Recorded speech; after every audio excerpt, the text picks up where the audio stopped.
ربنا الله ثم استقاموا تتنزل عليهم الملائكة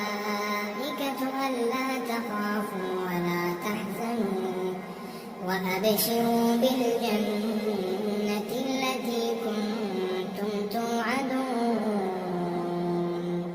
نحن أولياؤكم في الحياة الدنيا وفي الآخرة ولكم فيها ما تشتهي أنفسكم ولكم فيها ما تدعون نزلا من غفور رحيم ومن أحسن قولا ممن دعا إلى الله ومن أحسن قولا ممن دعا إلى الله وعمل صالحا وقال إنني من المسلمين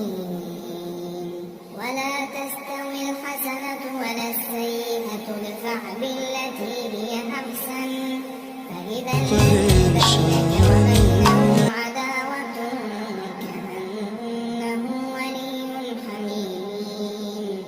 وما يلقاها إلا الذين صبروا وما يلقاها إلا ذو حظ عظيم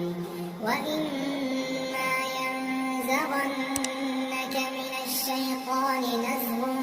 فاستعذ بالله إنه هو السميع